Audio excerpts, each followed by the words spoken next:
Bonjour à tous, merci de nous joindre aujourd'hui dans ce nouveau podcast, peu importe la plateforme sur laquelle vous êtes, Apple Music, Spotify, YouTube, peu importe. On est aujourd'hui de retour avec Christophe Batz. Christophe, bonjour. Bonjour à tous, salut Étienne. Tout le monde te connaît, ça fait plusieurs fois que tu joins nos podcasts ou même les webinaires. Toujours un plaisir de t'avoir avec nous, mais peut-être que certaines personnes arrivent de nulle part et ne te connaissent pas. Est-ce que tu voudrais te présenter légèrement? Tu sais, c'est toujours très très difficile parce que je pourrais dire plein de choses, mais on va essayer de le faire Oui, très très court, encore plus oui. court que d'habitude. Je relève le Ok, défi.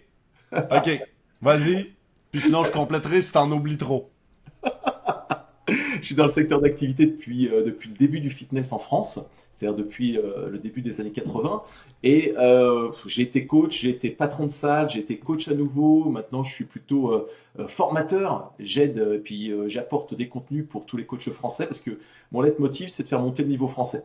Donc voilà, si on peut faire quelque chose de très réduit, plus possible. Ça convient? Parfait, ça. Mais je pense qu'il manque quand même que tu as fondé trois écoles dans le milieu du fitness, que en plus t'es conférencier au Body Fitness Paris, que aussi tu es un rédacteur pour le coach, le magazine Coach Challenge, auteur du livre que la majorité d'entre nous connaissent, la Bible du personal training, personal trainer, excuse-moi. Et justement, aujourd'hui, je trouve que c'est très intéressant qu'on t'invite parce que autant tu es quelqu'un du milieu, tu es quelqu'un qui connaît l'aspect technique d'être entraîneur professionnel de l'activité physique, mais tu as écrit et tu parles souvent, et même de ton background, de ton ancienne vie, t'as un côté beaucoup plus vente, administratif. Et aujourd'hui, dans ce podcast, on veut parler justement de vente. On veut parler des plus grosses erreurs, on va en nommer deux, des deux plus grosses erreurs en vente, et tout particulièrement dans le domaine du fitness.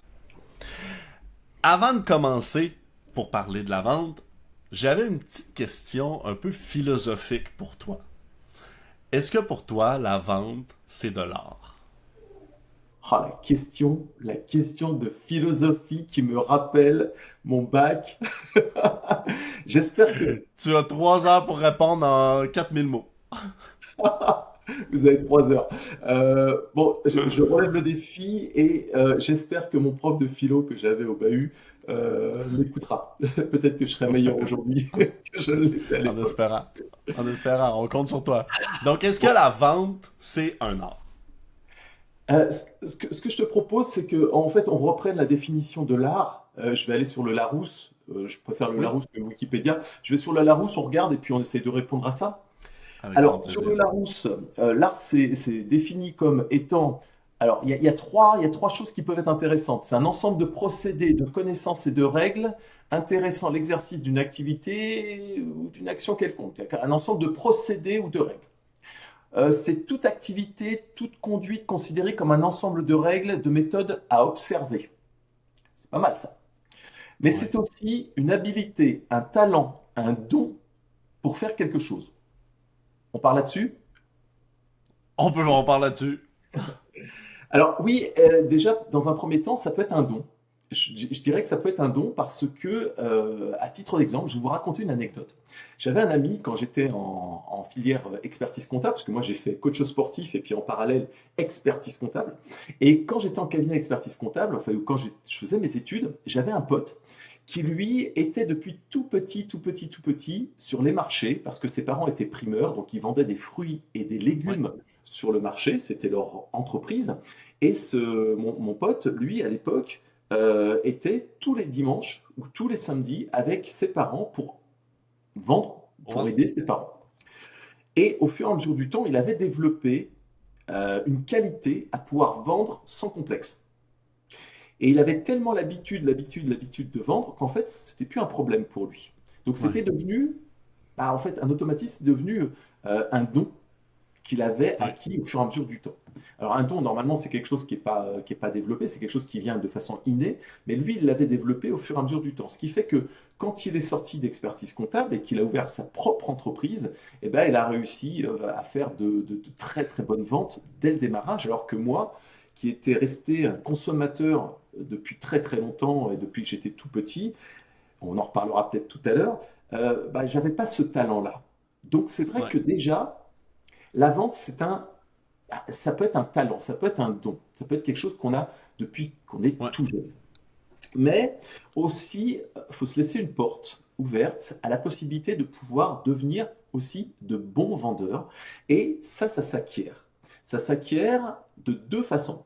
Je dirais que la première façon, c'est déjà d'avoir un mindset, c'est-à-dire un état d'esprit qui va être comme un terreau fertile à pouvoir ensuite vendre plus facilement.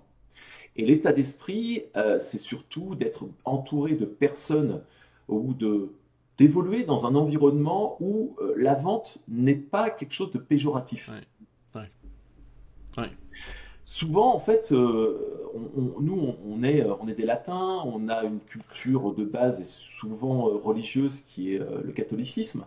Et c'est vrai que parler d'argent pour des personnes qui ont des bases très anciennes catholiques, c'est souvent en fait une gêne, une sorte de problème, chose qu'on ne retrouve pas aux États-Unis, par exemple. Parce qu'aux non, États-Unis, ils sont décomplexés par rapport à ça. Nous, en France notamment, il y a souvent un complexe par rapport à l'argent, le fait de dire combien on gagne, le fait de pouvoir mm, demander de l'argent, déjà, c'est souvent un mm, complexe. Donc à partir du moment où on s'entoure, où on évolue dans un environnement qui est un environnement où on va casser un peu ce formatage qu'on a eu, on va pouvoir avoir ce mindset, c'est-à-dire ouais, cet état d'esprit de pouvoir se libérer de ces complexes, de ces blocages que l'on peut avoir par rapport à l'argent.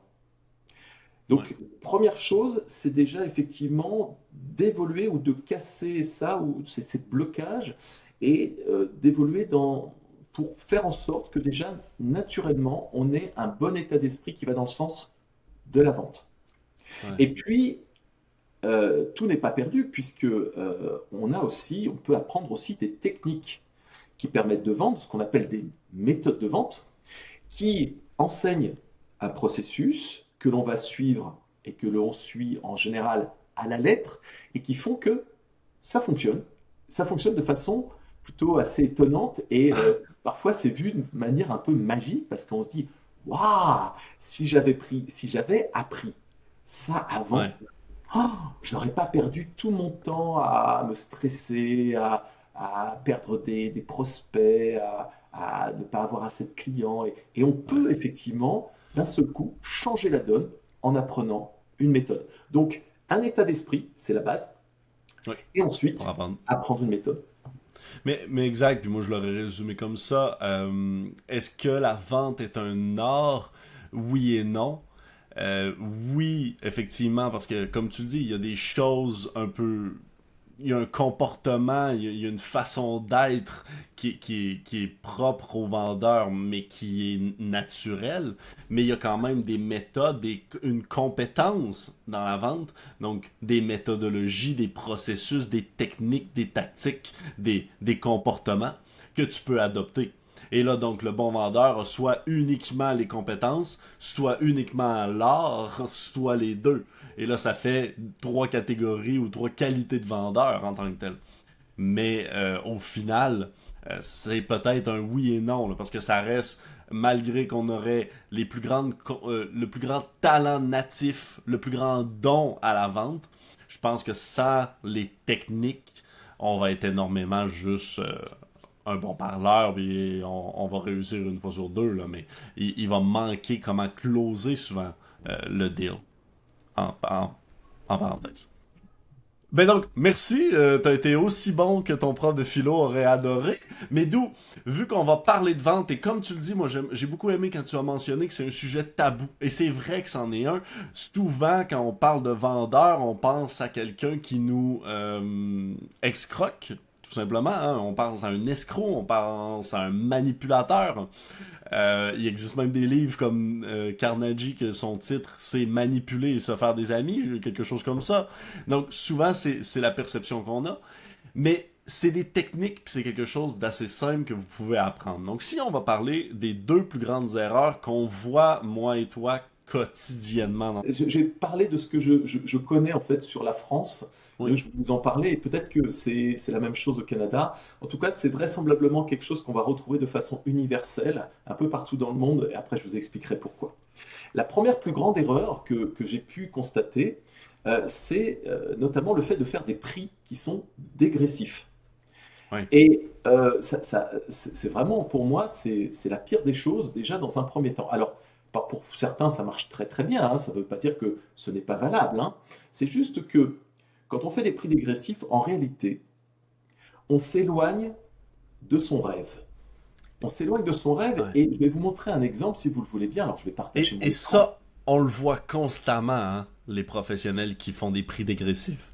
5 séances, 50 € la séance, 10 séances, 45 € la séance, 20 séances, 40 € la séance. C'est Exactement. commun, c'est excessivement commun. Je reprends en fait un exemple qui m'a été envoyé. Alors j'ai retiré le nom de cet organisme de formation qui le faisait, qui est une grande marque du secteur d'activité. Je l'ai retiré par mesure de, voilà, de Oui. respect vis-à-vis de cette marque.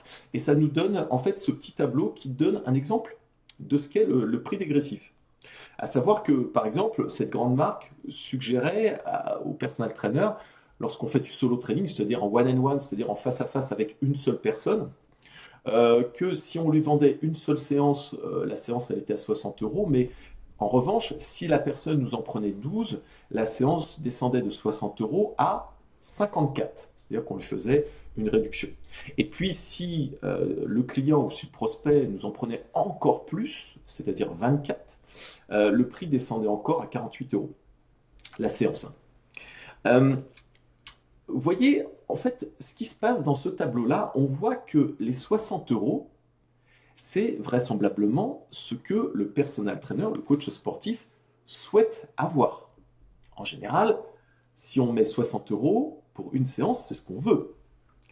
Et quand on vend à plus de séances, c'est-à-dire à 12% moins cher, 20% moins cher, en fait, on s'éloigne progressivement de ce rêve que l'on a. Donc en réalité, on réduit la valeur que nous, on s'apporte, notre propre valeur que l'on estime. Donc on estime ne plus être vraiment à 60 euros, mais à 40, 54 ou 48.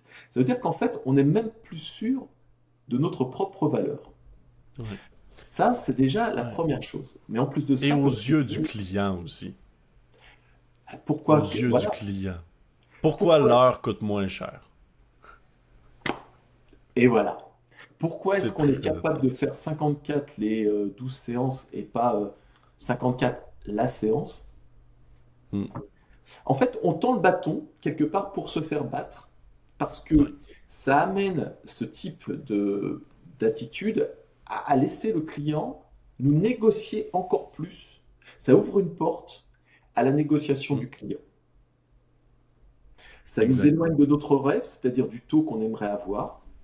Ça nous laisse croire, parce que ce n'est qu'une croyance, qu'on va vendre mieux et plus, alors qu'en réalité, c'est faux. Pas du tout. Ouais, puis on se ramasse juste avec des problèmes, en fait, souvent. Parce que la personne, c'est pas le 12 € qui change quoi que ce soit à la personne qui est capable de débourser 48 € pour un coach, un professionnel, une fois semaine, deux fois par mois. Le 12 € change rien, là. C'est pas ça le point. Donc au final, c'est simplement qu'on réduit la perception de notre valeur, on complexifie la vente au final, parce que on a plein de forfaits à parler, plein de choses différentes à parler, puis on complexifie le futur. Parce que donc combien de séances mon client a, combien est-ce qu'il lui en reste, qu'ils doivent donc les dépenser en dedans d'un laps de temps parce que l'an prochain je vais augmenter mes tarifs. On complexifie beaucoup de choses et on se dédouane en fait de la fidélisation du client parce que le réflexe souvent c'est de dire yes, enfin mon client va rester pour 6 mois. Mais même s'il paye 60 € par séance, si on fait un bon travail de rétention, le client va rester 6 mois. Donc en plus, en tant que professionnel, on se dédouane un peu de notre responsabilité dans la rétention et dans la longévité de la vie du client, là. Hmm. On est d'accord. La majeure partie des personal trainers qui ont arrêté de faire ça, parce que en réalité, hein, on l'a un peu tous fait, Voilà, on a tous commencé un peu comme ça parce qu'on s'est copiés les uns sur les autres. Et Oui, puis, on s'est dit, bah, si les autres le font, il faut qu'on le fasse parce que ça doit être comme ça qu'il faut le faire. oui, Or, comme on nous ne l'apprend pas normalement, en général, quand on passe en France les diplômes qui sont obligatoires comme le BPGEPS, le CQP, le DOST des métiers de la forme ou même en STAPS, on ne nous apprend pas à le faire. Donc en fait, on se retrouve seul ouais, à un moment donné à se dire comment je vais faire, bah tiens, je vais copier un peu ce que font les autres. Et on ouais, copie des choses qui sont pas logiques, qui nous semblent logiques, mais qui en réalité ne le sont pas. ouais. Ouais, exact. Le seul bémol que je viendrais mettre ici est la seul endroit où faire un prix dégressif me semble correct, et je dis bien correct, c'est dans un contexte où vous avez besoin d'entrée d'argent rapidement. Et là, d'où pourquoi je dis correct et pas exceptionnellement bon et une bonne idée, mais dans un contexte de croissance, dans un contexte de problème XYZ, dans un contexte où vous voulez faire un investissement pour une nouvelle machine qui coûte cher, dans des contextes bien spécifiques, là, personnellement, dis-moi ce que t'en penses, mais je suis ouvert à l'idée d'une promotion dans le temps qui est spécifique, qui là permet de faire une rentrée d'argent de des plus gros montants, hein, parce que si mon client signe 12 fois 50 euros, je suis comme à 600 euros. J'ai une bonne entrée. Donc, c'est le seul moment où je crois qu'on peut le faire. Mais qu'est-ce que tu en penses? Je suis entièrement d'accord avec toi. Pourquoi? Parce que quand on a besoin de manger, qu'on n'a pas suffisamment de revenus, qu'on doit payer son loyer, qu'on doit payer sa nourriture, qu'on doit payer ses assurances, rembourser ses crédits, mettre du carburant dans la voiture, et qu'on n'a pas suffisamment de revenus, parfois on est amené à faire des promotions. Chose qui C'est ça. paraît, effectivement, et je te rejoins, totalement légitime. C'est le cas notamment du Black Friday. On prend un autre exemple hein, qui est Ouais, relativement proche dans les promotions sur le Black Friday. Le Black Friday, c'est normalement pour écouler les stocks. Normalement, c'est fait pour écouler les stocks de marchandises. Et tous les ans, il y a une question qui se pose aux coachs sportifs, aux personal trainers, qui est est-ce que je dois faire le Black Friday ou pas? Eh bien, ma réponse est exactement celle que tu viens de donner, c'est-à-dire si vous avez besoin de faire rapidement de l'argent parce que vous en avez nécessité et que vous n'avez pas assez de clients, oui, faites éventuellement le Black Friday. Mais si vous avez suffisamment de clients, ne le faites pas, vous allez vous tirer une balle dans le pied et les clients, et ça c'est déjà vu, vont acheter à bas prix quelque chose que vous auriez pu vendre à un prix, somme toute, normal, proche de ouais, votre rêve ou au niveau de votre ouais. rêve. 60 € Sou- ici. Souvent, ça c'est le problème, puis je l'ai vu à plusieurs reprises. Donc, on a une base de clients qui payent tous 60 euros, on fait une promotion, notre base de clients qui payent 60 euros décide de la prendre, aucun nouveau client d'entrée, enfin, on a juste terminé l'équation avec moins d'argent. Ça, je l'ai vu souvent quand même.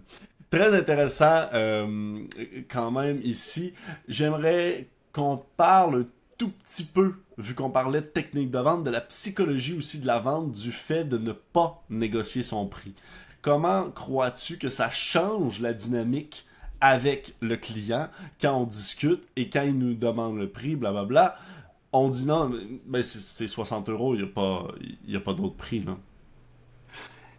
Ce qui nous arrive, et ça on l'apprend très très bien en PNL, en programmation neurolinguistique, et en développement personnel, hein, pareil, hein, si vous en faites un petit peu, vous qui nous écoutez, vous l'aurez vraisemblablement entendu ce que je vais vous dire. Ce qui nous arrive, c'est de notre faute. C'est très facile de dire que c'est de la faute de l'autre, c'est souvent le cas en France, on a tendance à dire c'est de la faute de l'autre, mais en fait ce qui nous arrive, c'est vraiment de notre faute. C'est-à-dire que si à un moment donné votre client vous négocie vos prix, c'est que vraisemblablement vous avez émis des signaux qui laissait sous-entendre à votre client que vous étiez en mesure de pouvoir éventuellement négocier les prix, ou que lui pouvait éventuellement faire en sorte de vous les négocier à la baisse. Donc souvent, ce sont des signaux forts que vous envoyez à votre client de façon, sans le vouloir en réalité, hein, Ouais, mais que le client reçoit et que lui dans son inconscient, il se dit, ah, il y a peut-être une brèche, je vais tenter. Première possibilité. Deuxième possibilité, c'est aussi parfois parce que vous avez des personnes qui aiment jouer et qui aiment négocier. Ce sont souvent des vendeurs, ce sont souvent des chefs d'entreprise, ce sont parfois des personnes qui ont une légitimité au niveau social qui est par exemple le fait que ce soit des médecins, que ce soit peut-être des professionnels libéraux comme des avocats ou comme des experts comptables et qui aiment tester ou prendre un peu le dessus sur vous ou sur les personnes. Donc des personnes qui sont sur ce qu'on appelle les positions de vie en plus-moins, c'est-à-dire qui aiment prendre le dessus par rapport aux autres. Et ça, vous pouvez en retrouver des fois, parce qu'ils aiment jouer avec vous et ils aiment avoir le dernier mot, donc ils vont tenter de vous négocier à la baisse. Ouais, Mais ouais, en exact. réalité, si les gens négocient, c'est parce que souvent on leur a envoyé des signaux qui étaient forts, c'est-à-dire qu'ils ont senti qu'il y avait Clair. une faiblesse chez nous, qu'on n'était pas sûr de nous. Exact. Exact. Puis tu viens de le dire, en fait, c'est souvent ça va être dans la voix ou dans la façon de dire les prix. On est allé à reculons, le classique. Oui, ben donc mon prix, c'est ben ça dépend, ça dépend de la situation, mais normalement, je vais être autour de 60 euros. Ah merde! Là, la porte est grande ouverte à la discussion autour du prix. Donc effectivement, souvent, quand on dit les choses avec peu de clarté, avec peu de confiance en soi, avec beaucoup d'hésitation, ça laisse énormément de portes à la discussion. Maintenant, si vous dites vos prix avec confiance, que la personne essaie de négocier, parce que j'aime ton point, il y a du monde joueur qui l'apprécie, je pense que j'en fais partie. Par la suite, si on ferme la porte est fermée. Et petit truc comme ça, moi, quand quelqu'un veut négocier puis je veux pas, et en fait, même si je voudrais négocier, ma première réponse, ça va toujours être, on n'est pas un marché aux puces, c'est pas négociable. Et ça, normalement, ça vient fermer la porte automatiquement avec un rire ou un inconfort créé chez l'autre personne qui est palpable et toujours intéressant à avoir en vente. Et donc, on continue sans négociation. Ben ça vient souvent en fait ça vient d'un problème de méthode en fait, hein. Quand Ouais. on nous négocie des prix, c'est aussi un problème effectivement comme tu l'as dit, hein, c'est vrai, hein, un problème de confiance et aussi un problème de méthode qui est la méthode de vente qui est souvent un peu artisanale, un peu empirique. On a appris des trucs, on essaie de les mettre en place. Ou alors on se dit, tiens, j'ai fait un BTS. Alors pour nos amis anglophones, c'est un diplôme après le baccalauréat. C'est un diplôme qui permet notamment, ou un diplôme universitaire par exemple, ou un BTS qui n'est pas universitaire, où on a fait des études en commerce et on se dit, comme j'ai fait des études en commerce, je vais pouvoir dupliquer de façon relativement facile à mon activité qui maintenant est celle de coach sportif. Donc je vais appliquer ce que j'ai appris dans la vente de voitures, quand j'ai fait des stages, dans la vente ça peut être autre chose, peu importe, de meubles de cuisine ou autre, et le duplique pour la partie personal training. Sauf que ce n'est pas du tout le même type de méthode, ça peut fonctionner, mais ce n'est pas la méthode la plus efficace. Pourquoi? Parce que quand on vend des cuisines, on vend des biens, quand on vend des voitures, on vend des biens, nous, on vend des services. Ce qui n'est pas du tout la même chose, à savoir, parce que vous allez peut-être vous demander pourquoi, et vous allez peut-être vous dire, mais si, c'est la même chose. Pourquoi est-ce que c'est pas du tout la même chose? Eh bien, en fait, la raison, elle est simple. C'est tout simplement parce que nous, on vend du temps.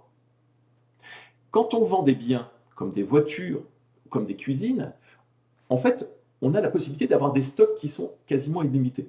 Donc on peut augmenter nos stocks et jouer sur la marge que l'on va faire de chaque bien que l'on va vendre. Il y a une marge commerciale à chaque fois, une sorte de bénéfice, chaque fois qu'on vend un bien. Donc on peut réduire un peu ce bénéfice parce qu'on a plein de biens en stock et on peut le faire. Sauf que nous, on n'a pas de biens en stock, on n'a que du temps. Et qu'est-ce qu'on a comme temps? On n'a que 24 heures par jour, à savoir que on ne travaille pas 24 heures par jour et que la majeure partie des personal trainers interrogés sont d'accord et s'accordent à dire que c'est en moyenne 6 heures de coaching par jour maximum avant que on soit avec une qualité dégradée de la prestation ou alors que l'on soit fatigué psychologiquement et qu'on ne vende plus de façon bien, correcte. Ouais, Donc, clair. en fait, on a du temps. Mais on ne peut pas faire de choses comme ça parce que on n'a qu'un stock de temps que l'on ne peut pas augmenter à l'infini, comme des biens que l'on pourrait avoir, des voitures ou C'est sûr. des cuisines. C'est sûr. Excellent. Mais je te propose, ça fait une super transition sur la deuxième grande erreur, parce que à ce moment, on est sur la discussion avec le client, hein, souvent dans le premier rendez-vous. La deuxième erreur qu'on a identifiée, Christophe, quelle est-elle? La deuxième méthode, c'est essentiellement regarder. C'est ce qui se passe lorsque vous le voyez à droite, là. C'est lorsque le client vous demande combien c'est. Parce que, en général, si c'est pas la première question, ça va être la deuxième, hein. Souvent. Soit le prospect, en fait, on va dire que c'est un prospect parce que c'est pas encore un client. Le prospect arrive et vous dit, voilà, c'est combien? C'est combien vos prix? Ou alors, quand il cherche sur Internet, sur votre site, il va aller voir votre site et puis il va chercher le prix. Ou alors, ça sera peut-être la deuxième question, le prix, parce que la première, ça sera de façon peut-être un petit peu plus subtile. Tiens, je vais aller voir qu'est-ce que ce coach propose et je vais lui demander si éventuellement ces prestations correspondent à ce que je recherche. Mincir de 3, 4, 6, 10 kilos plus peut-être, prendre du muscle, voilà, des pecs, des bras, des abdominaux saillants, des choses comme ça, ou peut-être se sentir bien dans sa peau, ou peut-être Ouais. vivre plus longtemps, bref. En fait, si c'est pas la première chose que l'on va chercher, c'est-à-dire le besoin qui nous pousse à aller vers un personal trainer, ça va être le prix. Mais à un moment donné, on va forcément y arriver. Et quand on nous demande le prix, la plus grosse erreur que font les coachs sportifs, en général, c'est de donner un prix. Donc c'est ça l'erreur numéro 2 que font les coachs. Or, prenons l'exemple suivant et vous allez comprendre pourquoi c'est une erreur. Regardez, à gauche, vous avez un prospect. Vous voyez cette petite bulle avec ces petits ronds qui sont juste en dessous de la bulle, ça veut dire qu'il est en train de penser quelque chose. Quand un prospect vient nous voir, il a déjà en tête une idée de ce qu'il va pouvoir mettre. Il connaît déjà, consciemment ou inconsciemment, sa capacité à pouvoir mettre une certaine somme d'argent, consciemment ou inconsciemment.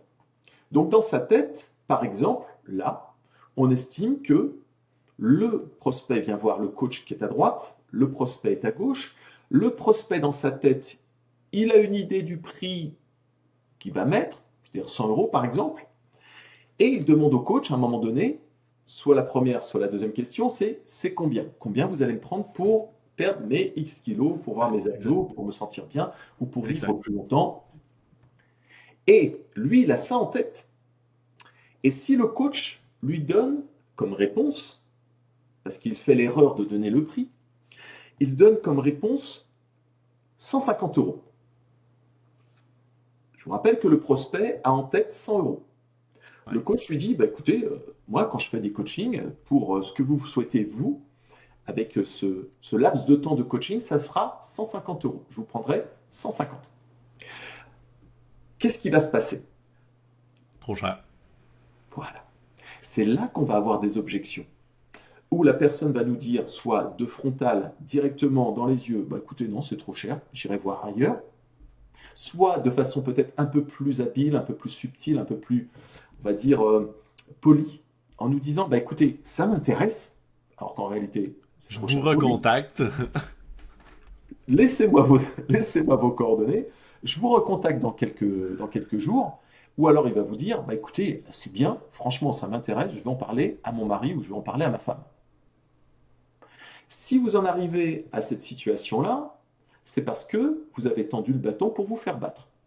C'est normal Franchement. puisque, vu que vous, en tant que coach, vous allez annoncer un prix, mais que vous ne savez pas quel est le prix qui est dans la tête de la personne, vous prenez le risque à chaque fois que vous annoncez un prix d'avoir une objection.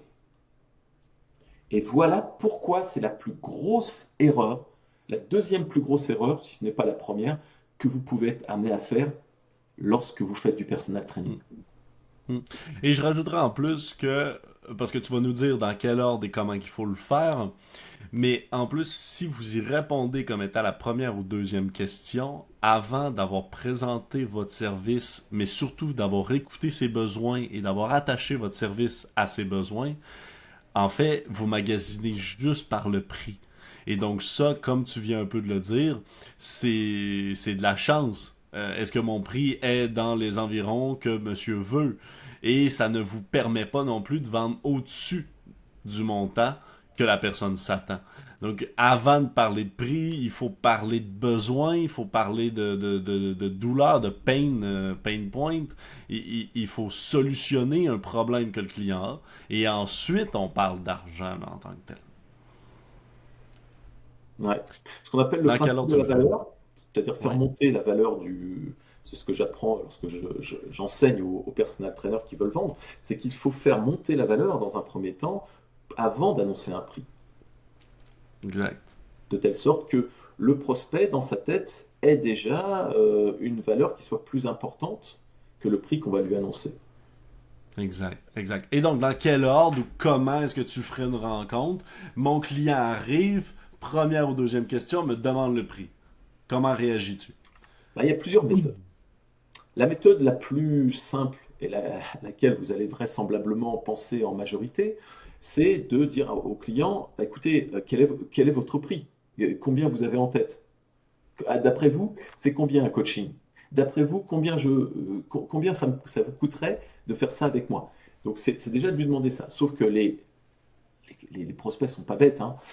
Eux, dans leur tête, ils vont déjà avoir un prix, ils vont minimiser lorsqu'ils vont l'annoncer, si vous faites comme ça, le prix, et au bout du compte, vous ne l'aurez pas. Donc il faut avoir des techniques et des méthodes qui vous permettent, avant même que le client vous lui annonciez le prix, avant même que vous soyez dans cette situation-là, d'avoir la possibilité de lire l'information dans la tête du client. Et si vous savez ce que le client a dans sa tête, c'est-à-dire ici les 100 euros, vous allez pouvoir lui proposer une solution qui rentrera, je l'espère, dans sa situation. Et ça se fait très facilement et sans réduire vos prix. Parce que certains se diront, mais attends, si le client, on arrive à savoir qu'il est à 100 euros et que nous, on propose 150, ça va jamais marcher. Donc ce que tu nous as dit tout à l'heure sur la dégressivité des prix, c'est, voilà, tu vas à l'encontre de ce que tu nous disais. Non, non, non. Parce qu'il y a des méthodes qui permettent justement de s'adapter sans perdre d'argent et en gagnant même beaucoup plus que si vous aviez respecté ce principe de non-dégressivité du prix et surtout de respecter votre rêve. Donc il existe des méthodes comme ça. Donc, comment est-ce qu'on fait pour savoir ce Alors, qu'il a dans la tête? moi personnellement, dans ce que j'enseigne aux personal trainers qui veulent apprendre à vendre, et qui veulent apprendre à vendre avec une méthode qui est une méthode éthique, où c'est du gagnant-gagnant, où le prospect va y gagner et nous aussi on va y Oui, gagner. Donc tout le monde va y gagner, oui, tout en respectant le montant que l'on a en tant que rêve, hein, les 60 oui, euros dont on parlait tout à l'heure. Eh bien en fait, il faut passer par les neurosciences. Donc j'utilise moi une méthode que j'ai trouvée, que j'ai montée, qui est une méthode de vente qui est basée sur les neurosciences et qui fait que on va pouvoir de façon ultra subtile, grâce justement aux neurosciences, d'avoir le prix que le client a en tête. Alors cette méthode, je la prends, c'est en 14 heures. En 14 heures, donc là ça va être compliqué de pouvoir la ouais. résumer, mais quoi qu'il en soit, dites-vous qu'avec les neurosciences et avec une approche subtile de votre prospect, vous allez le savoir. Et après, vous n'aurez plus jamais d'objection. Wow. Moi, je serais intéressé. Moi, je vais aller suivre ton cours pour en apprendre plus. Pour ceux là, qui, en attendant, nous écoutent et n'ont pas effectivement la formation pour l'instant, où peuvent-ils la retrouver? Ah, si vous avez envie de vous former à cette méthode, parce qu'il y en a plein des méthodes, il y a pas que celle que je propose, mais si vous avez envie de vous former à cette méthode qui lève les objections qu'on peut avoir traditionnellement, bon, vous allez me retrouver assez facilement sur les réseaux ou sur Internet. Parfait. Vous tapez Christophe Batz formation, vous allez trouver, et puis Parfait. vous verrez, il y a la Parfait. possibilité de pouvoir facilement y accéder et puis de pouvoir vous inscrire. Il y a 2 sessions par an. La prochaine, la première, elle est en cours, donc là, vous ne pourrez pas Parfait. malheureusement participer à celle qui est actuelle, mais la prochaine est dans quelques mois, donc vous pourrez trouver assez facilement et puis participer à cette Parfait. formation, bien sûr. Parfait. Pour ceux qui nous écoutent en amont, là, malgré tout, je pense qu'on vient quand même de résumer la première rencontre avec un client. Donc, il va nous demander le prix, on ne répond pas au départ et on veut parler de nos services et comprendre son besoin. Donc, si le client arrive et vous dit, OK, mais vous êtes coach, combien que ça coûte? Vous pouvez très bien lui répondre, ben, on peut parler prix, mais au final, j'ai pas encore compris si je pouvais t'aider, monsieur. Donc, c'est quoi votre besoin avant tout? Et de cette façon-là, on va rediriger la discussion et on va même dans la tête du client avoir l'air beaucoup plus sérieux. Donc, on va ouvrir une discussion autour de les enjeux de celui-ci. Dans l'idée même, moi, que je dis souvent, est-ce que je peux réellement vous aider? Je ne vais pas vous dire mon prix si je ne peux pas vous aider. Hein, si vous n'êtes pas ma clientèle type, par exemple, si vous êtes avec une clientèle symptomatique forte et que c'est une personne de 20 ans, aucun problème de santé, rien, c'est sûr que votre taux horaire va paraître un peu cher. Même chose si vous, normalement vous travaillez avec des chefs d'entreprise multimillionnaires et là que c'est une mère de famille avec 4 enfants, ça se peut que votre prix corresponde pas, puis vous allez le savoir, ses objectifs correspondront pas. Vous pouvez donc tout simplement éviter de parler de prix, éviter, puis décider de ne pas vouloir vendre à cette personne-là. Donc on commence avec le besoin. Et ensuite, ben, effectivement, si vous n'êtes pas équipé de neurosciences, on demande le budget du client et on vend la différence entre les deux. Donc, si mon client dit 100 et que moi c'est 150, eh bien j'ai juste 50 € à vendre et non 150. Donc, il peut être l'autre option là, à faire attention. Et même si je peux me permettre, selon votre discussion avec le client, donc le besoin que vous avez identifié, vous pouvez aussi réussir à lui vendre plutôt sur le thème d'un long accompagnement. Donc pas avec un montant à payer au début, mais dans le sens où vous lui vendez une planification sur 6 mois pour atteindre son objectif. Pas un taux horaire demain matin. Donc c'est très différent au niveau de la vente là, malgré tout et donc de la perception du client au final. Dans tous les cas, puis je viens de le dire un peu, la vente, c'est d'écouter le besoin du client. Christophe, tu disais une phrase avant qu'on prépare le podcast. Les meilleurs vendeurs sont comme des éléphants, ils ont de grandes oreilles et une petite bouche. Les autres sont comme des crocodiles, une grande bouche et de petites oreilles. Ouais, c'est Donc je vrai. pense que ça résume bien. Ça Tu veux résume que j'en bien. rajoute une? Oui, vas-y. Qui est dans le même style, hein. Oui. Ouais, vous savez pourquoi Dieu nous a fait avec deux yeux, deux, hein, et une seule bouche? Oui. C'est pour regarder deux fois plus qu'on ne parle. Et si Exact. Dieu nous a fait avec deux oreilles, deux, et une seule bouche, c'est pour écouter deux fois plus qu'on ne parle. Et ça, Ouais. c'est un des secrets de la vente. C'est clairement un des grands secrets de la vente. Plus vous essayez de donner d'arguments, plus vous perdez la vente. C'est toujours comme ça. Toujours comme ça. Moi, je vois souvent, là, après avoir dit ses prix, donc je suis 150 €, le client hésite, et là, au lieu de laisser le beau silence qui devrait avoir lieu, on va se mettre à donner plus d'arguments sur notre service. Écoutez, attendez, c'est toujours la meilleure façon. Dans tous les cas, si vous voulez en apprendre plus, je pense que les formations de Christophe Batt, c'est quelque chose d'hyper intéressant. Allez-y. C'est quelqu'un avec qui XFIT, on travaille constamment. On fait beaucoup de projets ensemble. On a énormément confiance en lui et dans le discours. Comme vous avez vu, c'est quand même assez fluide. On n'avait pas prévu grand-chose. Mais moi et lui, on est sur la même page au final. Donc, allez-y. Si vous avez besoin d'autres supports, n'hésitez pas à communiquer avec nous ou à écouter d'autres podcasts sur nos chaînes Spotify, Apple Music ou YouTube. Merci encore, Christophe, de t'être joint à nous. Merci Étienne, merci XFIT. J'ai un cadeau Oui, vas-y, que je peux offrir. vas-y. En fait, c'est un diagnostic gratuit que vous allez avoir, Parfait. que je fais en fait tout simplement. C'est un lien qu'on pourra mettre, si c'est possible, dans le Dans podcast. la description. Il y a 30 questions. Vous avez 30 Super. questions qui sont très faciles à répondre. Vous y répondez de façon honnête, hein, et vous allez voir, ça va être différentes questions sur votre activité et de personal trainer. Vous y répondez, et ce diagnostic me permet de déterminer où sont les axes d'amélioration. Parce que parfois, je vous donne un exemple simple, parfois on se dit, ah, j'ai pas assez de clients. Et ne pas avoir assez de clients, ça peut avoir plusieurs origines. Ça peut être par exemple soit ne pas savoir suffisamment attirer des clients, mais aussi peut-être ne pas avoir des prix qui sont logiques, avec une grille tarifaire bien faite, ou même des fois c'est parce qu'on ne sait pas, on n'a pas une méthode de vente qui est pertinente et efficace. Donc ce diagnostic permettra, si vous le souhaitez, hein, d'avoir un résultat. Et puis Ben oui, je vous dirai sur quels sont les axes sur lesquels vous superbe. pouvez travailler pour vous améliorer. Excellent, donc le lien va se retrouver dans la description du podcast. Si vous ne le trouvez pas, n'hésitez pas à communiquer avec nous ou directement avec Christophe. Merci encore à tous. On se tient au courant pour d'autres podcasts. Puis Christophe, assurément, on va en refaire d'autres sujets comme ça. Avec plaisir. Merci à tous pour votre écoute. Merci Étienne. Merci Exit. Ciao.